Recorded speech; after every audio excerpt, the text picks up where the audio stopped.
Meus irmãos em Jesus, boa noite.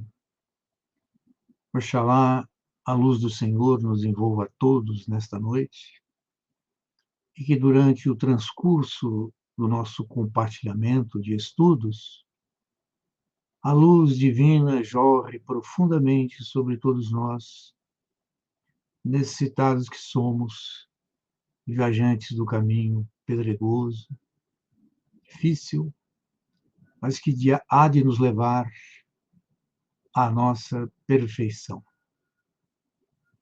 Prezados irmãos, antes de mais nada, eu gostaria de relembrar a todos nós de um livro extremamente importante e que é um marco nos estudos no que diz respeito ao nosso tema desta noite. Trata-se do livro do nobre médico dos pobres, Dr. Adolfo Bezerra de Menezes Cavalcante, que, nos primórdios da doutrina, no plano encarnado ainda, escreveu esse livro que é realmente importantíssimo, não pela sua historicidade, mas pelo seu conteúdo pioneiro,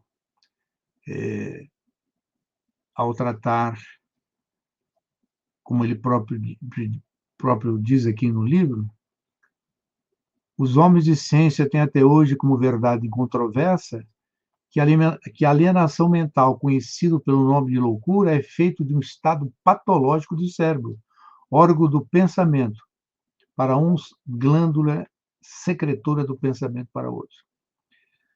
Então, ele quer preencher essa lacuna, porque ele, como os homens de ciência, acreditam que derivam exclusivamente de um estado patológico do seu cérebro. E, para resumir, os três tópicos que ele vai se assentar, embora o livro contenha outros elementos, primeiro, que o pensamento é pura função da alma ou do espírito, que vai se propor.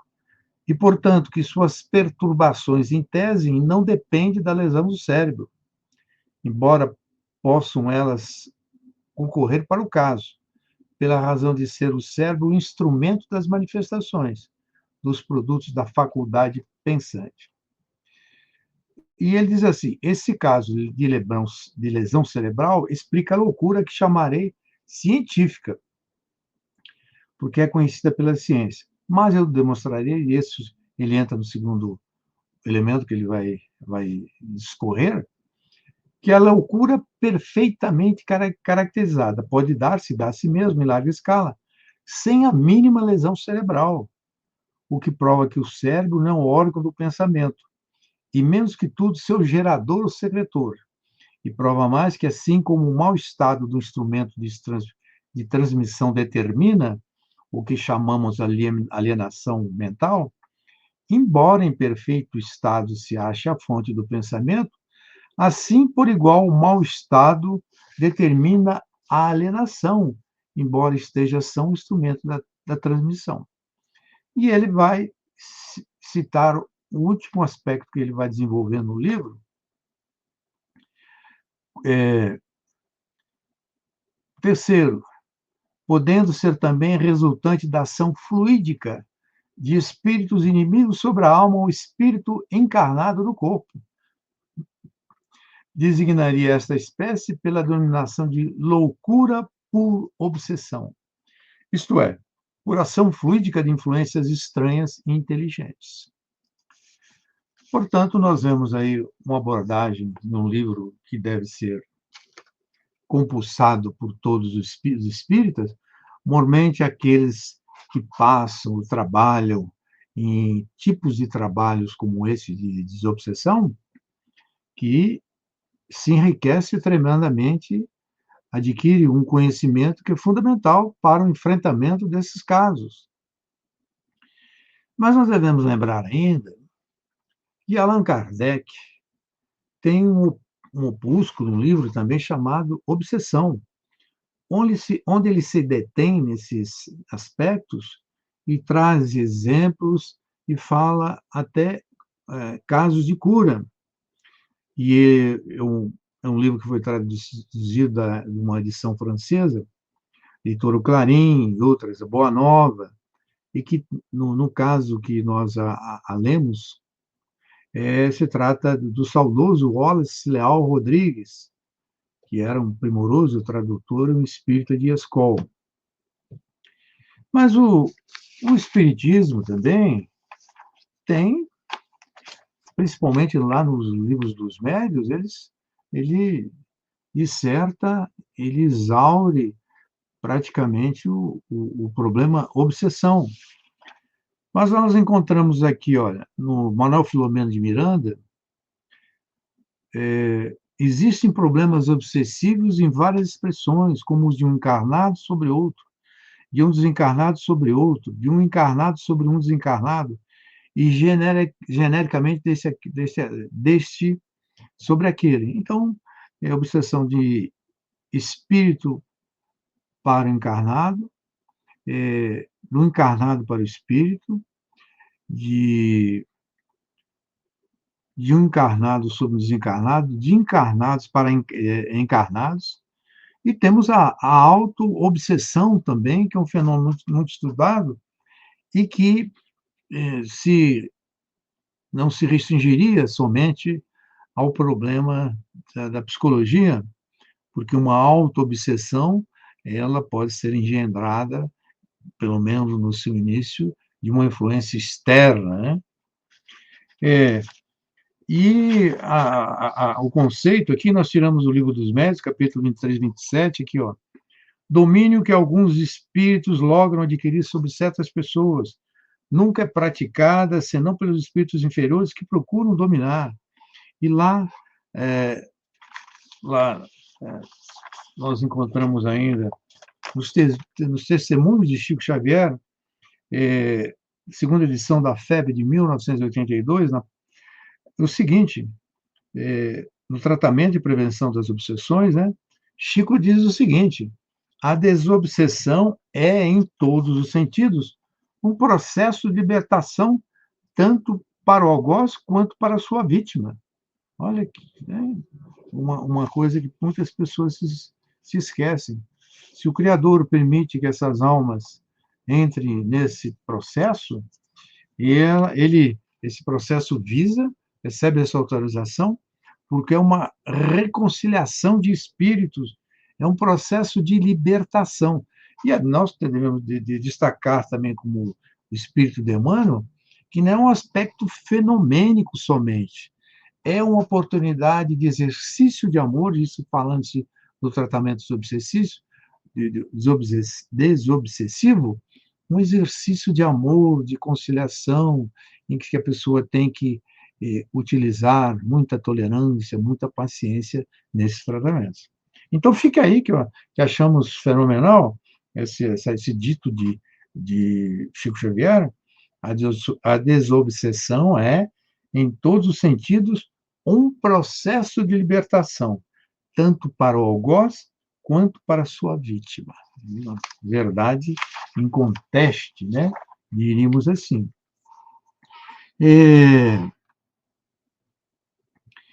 Nós lembraríamos que, em 2 de janeiro de 1964, saiu um livro que é realmente a Bíblia dos Espíritos nesse aspecto do tratamento desobsessivo, porque o espírito de André Luiz, o professor, o psicólogo, cientista, quer nos parecer que os trabalhos de desobsessão avultando na sociedade brasileira, existiam alguns detalhes que não se coadunavam com a doutrina espírita, de forma que André Luiz nos oferece esse livro, que foi editado pela Federação Brasileira, com fotos da mesa, dos espíritos sendo doutrinados, das doutrinações, do ambiente modesto das salas e com normas, com lembranças para todos nós do procedimento correto no trabalho de desobsessão, né? E trazer à volta os espíritos encarnados ao seu equilíbrio e à sua serenidade. Portanto, esse livro foi editado em 2 de janeiro de 1964 e é um livro que não pode estar fora das reuniões mediúnicas, desobsessivas, ou até das comuns para ser estudado, para verificar o correto procedimento, a correta conduta a ser levada nesses trabalhos, que não é por demais dizer que é de extremíssima seriedade. Corresponde esse trabalho a um trabalho de hospital, um trabalho em que as pessoas que lá comparecem, os espíritos que lá comparecem, são nossos irmãos. Podem não ser nossos irmãos de sangue, em sua totalidade, mas são os nossos irmãos da grande família universal. Mas, por curiosidade também, um livro denominado Sol nas Almas foi editado em 4 de julho de 1964 e que traz no seu capítulo, no seu item 31, no seu capítulo 31, o título de 10 apontamentos básicos da desobsessão. E, e já lá no e já lá na introdução é feita o prefácio. Emmanuel diz que André Luiz, com muita felicidade, compara a doutrina espírita, cristianismo redivivo, a sol nas almas, né? Portanto, o que vai ser o centro do nosso encontro desta noite é, efetivamente, nós nos determos nesses 10 apontamentos básicos da obsessão, embora o completo, o livro como um todo, para ser compulsado, consultado obrigatoriamente por todos os espíritas, e não basta ser somente aqueles que se dedicam ao trabalho desobsessivo, mas de toda a espécie de mediunidade, porque as observações de André Luiz se aplicam a todo tipo de mediunidade. São coisas preciosas. Com licença, tomar um pouquinho de água.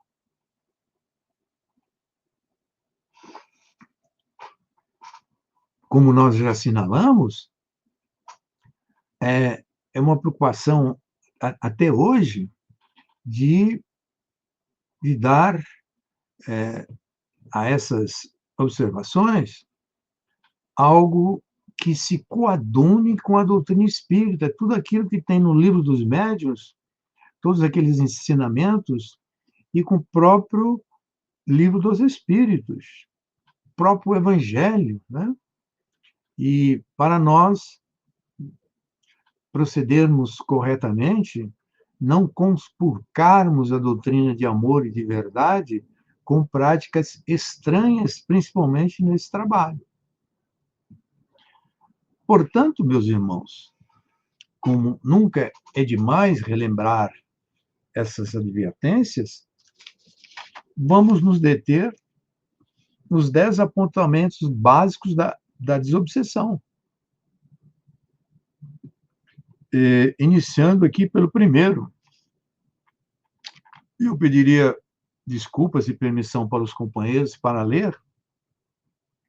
Talvez não possamos esgotar todos, né? Mas que fique bem frisado aí que esses 10 apontamentos básicos da obsessão são de grande importância.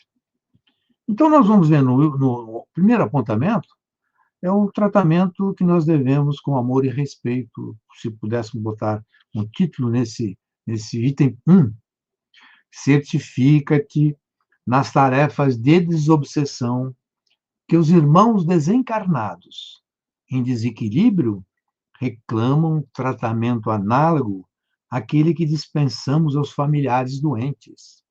Ninguém com bastante amor pelos entes queridos se lembrará de exibir-lhes as chagas em espetáculos deprimentes, né, meu irmão? Recordo-me aqui, salvo engano, num livro do nosso querido, festejado Humberto de Campos Veras, seu nome de encarnado, e irmão X, que ele adotou após o seu desencarne, por variadas razões, que tem um livro que ele diz que existia um grande doutrinador e possuía uma grande força, energia mediúnica, que era raro os espíritos que ele não conseguia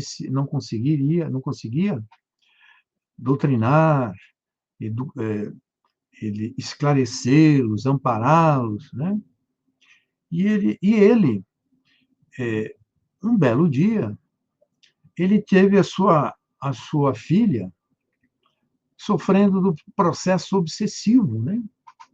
E ele dirigiu uma reunião, e ele, desesperado, porque aquela filha estava sob a subjugação de um espírito, ele convocou uma reunião e ele, em altos brados, com a força mediúnica que ele tinha, ele expulsou o obsessor que atuava junto à sua filha. E que ocorreu imediatamente? Com a sua atitude violenta, valendo-se da sua dose de energia, de ectoplasmas, pela sua voz forte, ele conseguiu que o espírito se desligasse da sua filha e fosse para outros locais. Acontece que, tão logo o espírito da moça, o espírito que estava junto à moça, dominando-a, ela cai em profundo transe, ela cai praticamente em coma. E aí foi uma situação que começou a prolongar 1 dia, 2 dias, 3 dias. E a figura, transtornada pela filha que ele muito amava, ele resolveu convocar uma outra reunião e convocar o espírito do doutor Bezerra de Menezes, o médico dos pobres.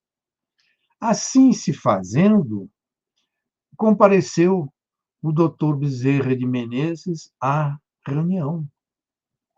E o doutor Bezerra de Menezes, com a sabedoria e a sua vivência, muitos anos nessa área, já era um seguidor do Cristo, né? Naquela época apostólica. Ele diz que o pai amoroso, mas que se excedeu naquela atitude, tratando com violência, com má educação, expulsando o espírito que vinha, nesses casos, é sempre suplicar socorro, e o doutor Bezerra sentenciou: olha, se queremos que ela viva, o obsessor, o espírito tem que voltar. Porque não é a obsessão, neste caso, não é somente dele para ela. Ambos se comprazem nessa relação. E assim foi feito. O espírito retornou e a jovenzinha, de imediato, voltou à sua consciência. Humberto de Campos não se estende mais, mas fica a lição para todos nós que o tratamento aos espíritos nessa situação, em qualquer forma que venhamos a encontrar, é de profundo amor e respeito, e que requisitam de nós um tratamento como se fosse de um irmão, fosse de um pai, de uma filha, de uma irmã, de uma neta, que nós não dispensaríamos a esses parentes um tratamento diferente daquele que não fosse gentil, carinhoso, fraterno, com muita paciência, com muita tolerância. Portanto, André Luiz nos brinda aqui com algo tremendamente importante. E diz o seguinte ainda: sempre aconselhava a abstenção de toda palavra leviana ou insensata, mas principalmente no círculo dedicado à restauração dos espíritos conturbados e sofredores. Ironia perante a dor é irresponsabilidade com desrespeito. Portanto, meus irmãos, é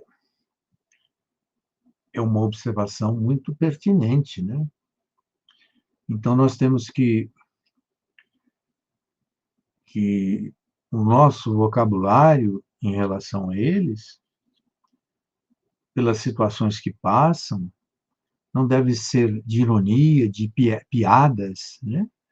de, de não nos compadecermos, de não termos misericórdia por aquilo que eles passam, né?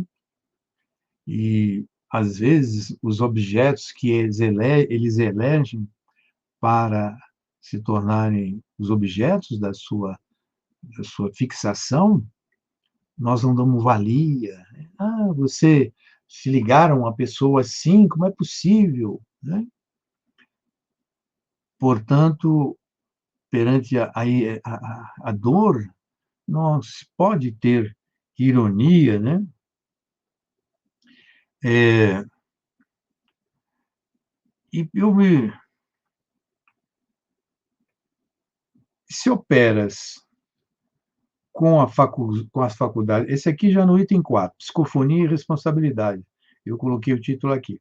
Se operas com as faculdades de psicofonia, que já está dizendo os médicos vulgarmente chamados de incorporação, né? Se operar com as faculdades de psicofonia, se você é um médico psicofônico, na seara mediúnica, cede a instrumentação fisiológica ao espírito dementado, controlando-lhe os movimentos. Qualquer doente exige enfermagem. Eu me recordo aqui, nos primórdios, quando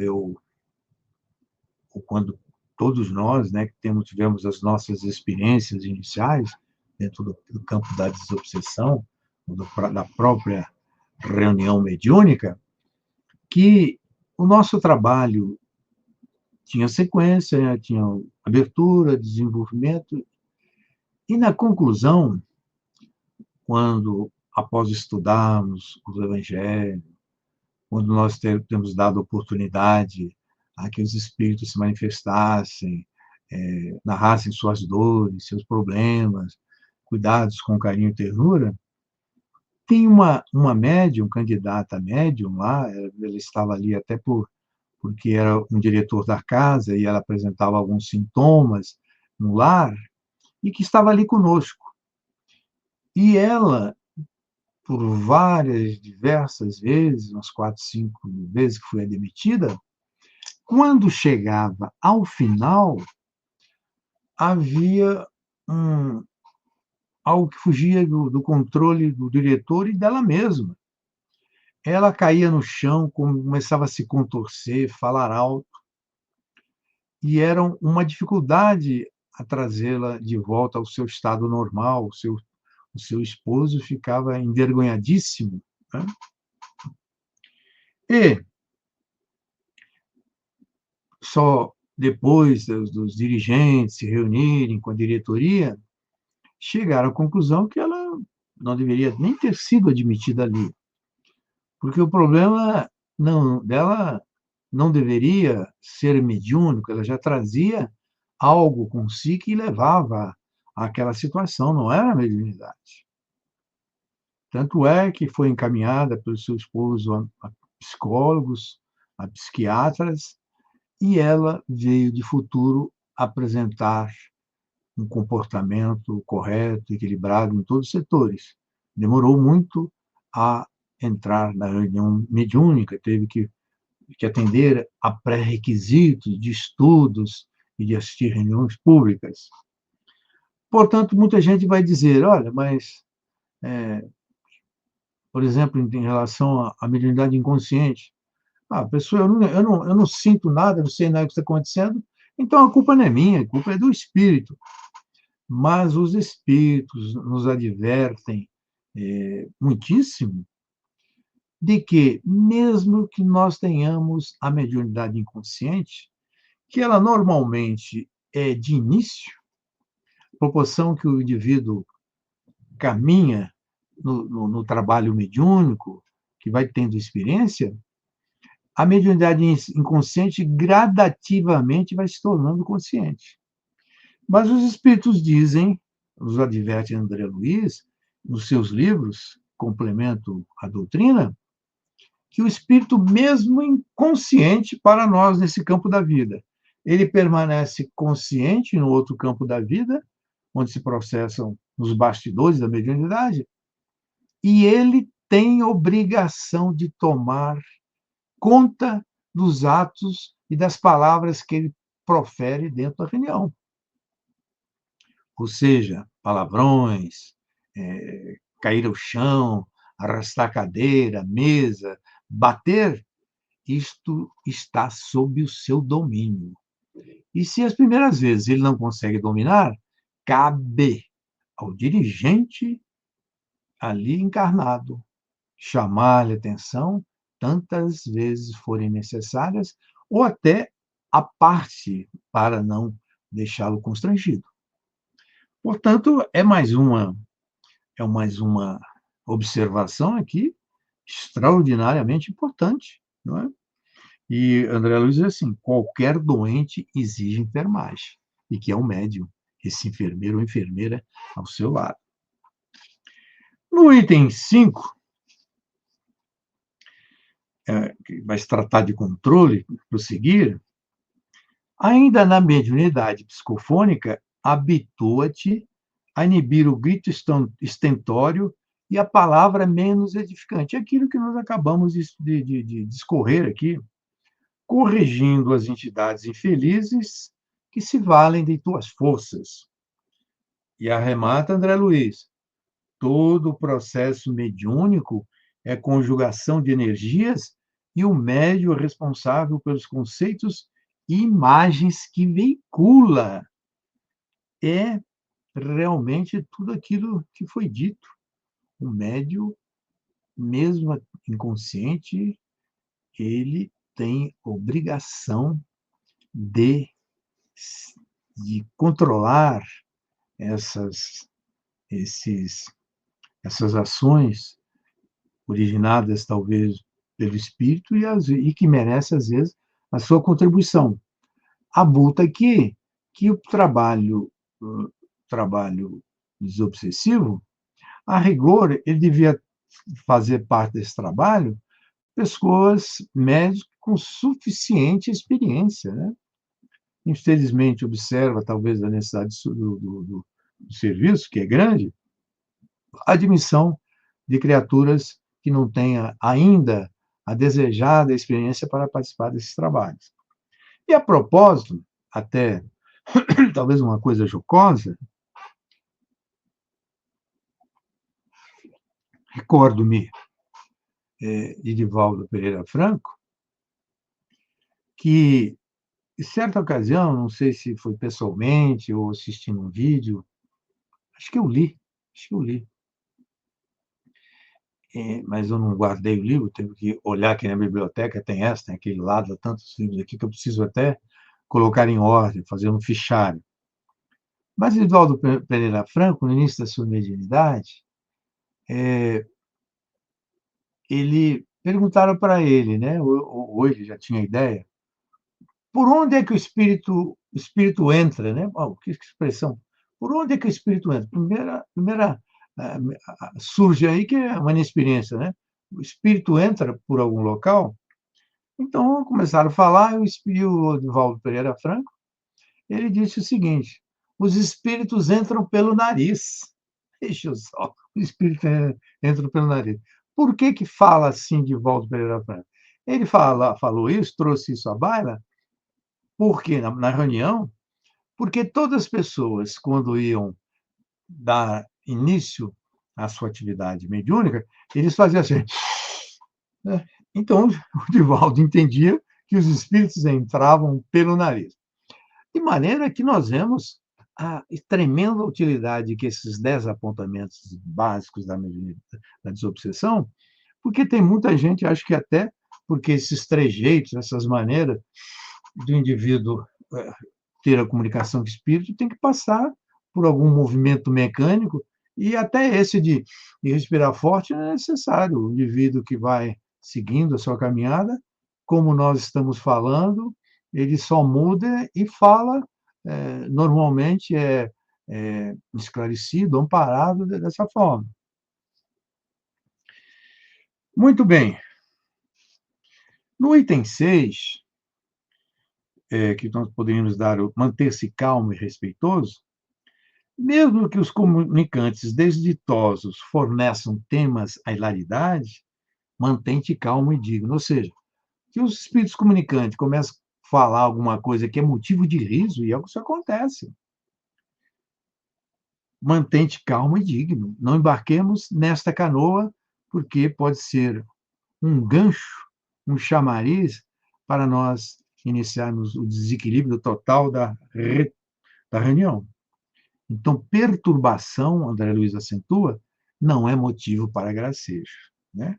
Perturbação não é motivo para gracejo. Nesse tópico aí, tem muita coisa que deve ser relembrada, né?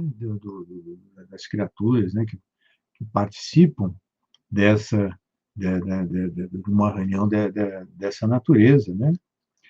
Porque não podemos, por conta de uma coisa que às vezes o espírito aponte de um determinado médium, uma coisa que é pública, né? Ele traga ali e as pessoas perdem o seu equilíbrio e a sua serenidade, né? Perdem seu equilíbrio e a sua serenidade. Aqui, no 7, perguntas pertinentes. 7. Não formules perguntas descabidas ou inúteis aos espíritos sofredores. Um alienado não consegue falar com exatidão. Tem muitas reuniões também que as pessoas, os participantes ali, querem fazer um cadastro do que o espírito, né? Formulam perguntas e mais perguntas, de onde ele veio, de onde ele nasceu, quem era seu pai, quem era sua mãe, o que ele estudou, o que não estudou, que às vezes um mínimo de conhecimento é fundamental. Porque o fundamental na reunião mediúnica é nós extrairmos esse sentimento que o espírito traz para a reunião. Desespero, não sabe onde se encontra, por que ele se vê naquele local quando ele estava numa cama de hospital. Portanto, ele está num estado de perturbação. Fazer investigações no espírito não é a hora, não é o momento, né? Ele requer muita tolerância, prece, diríamos assim, para nós encaminharmos para o lugar devido, né?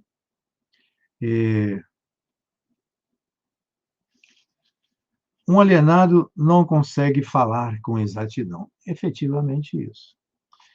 Nesse tópico eu me recordo da nossa grande Ivone Amaral Pereira, né? De tantos livros que nós temos dela, e que nessa parte mediúnica também nós temos necessidade de mergulhar nas suas obras, né? E Ivone Amaral Pereira, ela dizia, em respeito a essas características, esses elementos que ocorrem na reunião mediúnica, por excelência, não só a desobsessão, ela dizia modernidades, né? Mas aí fica algo para a nossa meditação e reflexão. Quem sou eu para corrigir Ivone a Pereira ou então me contrapor às opiniões diversas dela, né? Então, ela dizia que as reuniões modernas, hoje, não falam para o espírito que ele desencarnou, que ele morreu. E ela dizia, por que não falar? Às vezes é fundamental que ele saiba que ele desencarnou para ter consciência da sua realidade. Mas tem uma corrente que diz que nós não devemos falar assim, dessa forma, porque levaríamos mais desespero, mais consternação para esse espírito que se manifesta, né? Portanto, fique ao arbítrio de cada um, se ficamos com Ivone Amaral Pereira, os nossos estudiosos aí. Quer me parecer que isso vai ser determinado pela circunstância que ocorrer. Às vezes, tem determinados momentos que nós somos obrigados a dizer que a criatura desencarnou, está desencarnada, porque ela já deu oportunidades pelas estranhezas que ela se manifesta, é possível você falar isso, né? Você trazer isso para ela. Mas outras oportunidades não, né? Outras oportunidades não, porque você reconhece o estado emocional de que o espírito está possuído, né? Agora traz um elemento extraordinário para os dirigentes, até para os médios também. 8. Conserva a pontualidade na certeza que os instrutores da vida maior esperam por tua cooperação no atendimento às boas obras. A mais bela melodia morre no anseio do pianista se a tecla não responde. Ora, se o espírito nos procura e nós não estamos de prontidão para a ação do espírito, não vai ter instrumento nenhum que toque, né? E tem outro grande detalhe, né, meus irmãos? Existem espíritos que se apresentam 2 minutos antes da reunião começar, porque eles estão em outros trabalhos, normalmente na face da Terra, e tem trabalho para tudo quanto é lado. Nós damos muitos trabalhos aos irmãos espirituais.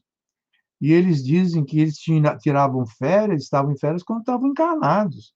Mas na condição de desencarnados, é uma trabalheira, não tem minuto de descanso de tantas coisas, de tantos socorros que eles têm que atender, têm que fazer, têm que realizar. Portanto, o espírito que chega a 3 minutos e a reunião não começou, e está com aquela conversa que não atende os objetivos da reunião de desobsessão, e ele aguarda uma vez, 2 vezes. Se na próxima reunião ele vê que a reunião é daquela forma, a tendência é ele se afastar, porque tem espíritos extremamente rigorosos no cumprimento dos nossos deveres. Se queremos fazer parte de uma reunião séria de atendimento a pessoas dessa condição, a pontualidade é o fundamental. Não só o dirigente, de todos os companheiros. Se possível, meia hora antes da reunião, em atitude de estudo, de seriedade, lá sentado na sua mesa, fazendo sua prece, lendo as páginas, para que quando o dirigente começar a reunião, já estejamos de antemão preparados para, na condição de enfermeiros do hospital da casa que sirvamos, né? Isso é fundamental. Evitar ressentimentos, que é no item 9. Evita ressentimentos, seja qual for a dificuldade. Toda irritação é ponto de apoio para a manifestação das trevas. Não vamos nos entender, porque em qualquer reunião pode ter um ressentimento, uma observação que o diretor faça para nós médios, que nos alongamos numa prece final, né? Nós nos alongamos num, num atendimento que fizemos a um desencarnado, né? Que o tempo se excedeu, as nossas palavras foram técnicas, essencialmente, não descemos ao sentimento. Portanto, tem muita coisa. Podemos ser corrigidos por ter chegado atrasado, uma coisa que não se admite, né? Reuniões mediúnicas, acreditamos que em determinado momento, quando vai se começar, deve ser fechada a porta para ninguém mais entrar. É reunião mediúnica, principalmente. Reunião mediúnica é desobsessiva. E tem outro aqui, olha, vamos finalizar com esse item 10. Não alegues defeitos ou faltas para fugir de auxiliar. Convence-te de que o nosso esforço positivo no bem é a nossa oportunidade de resgatar e de redimir. E isso, infelizmente, acontece, né? Nós alegamos defeitos ou faltas para fugir de auxiliar. Teríamos muitos casos aqui narrados nossos irmãos que, por defeitos que todos nós temos, mas eles se esquecem, eles se excusavam para não trabalhar, para abraçar o trabalho que era para o próprio benefício dele. A sua transformação seria aquilatada ali para ele alcançar a efetiva libertação dos espíritos que obsediavam. É, assim sendo, meus irmãos, é, voltarmos àquilo que Jesus disse a todos nós: eu não vim para os sãos, eu vim para os doentes, não é? Muito bem, meus irmãos, estamos chegando ao final do nosso encontro e eu só queria dizer, ressaltar, então, a tremenda utilidade desse livro Sol nas Almas, como um todo, e esse capítulo, esse item aqui, dos 10 apontamentos básicos da desobsessão. E ele, André Luiz, assim, diz aqui, né? Na terra, criatura alguma logra respirar e desenvolver-se fora da constante luz solar, fora da constante solar. Espírito nenhum consegue renovar-se e purificar-se sem a anuência do Cristo de Deus, que podemos considerar como sendo a constante divina. Portanto, Emmanuel vai terminar para nós dizendo: compadeça-te sim de nós, Senhor, e faze sol em nossas almas. Ilumina-nos com a tua palavra e restaura-nos as energias em tua bênção. Guarda-nos em teu infinito amor e permite-nos a alegria de continuar trabalhando sob a tua inspiração, ouvindo-te a cada passo, a promessa inesquecível: quem me segue não anda em trevas. Muita paz, muita luz a todos nós.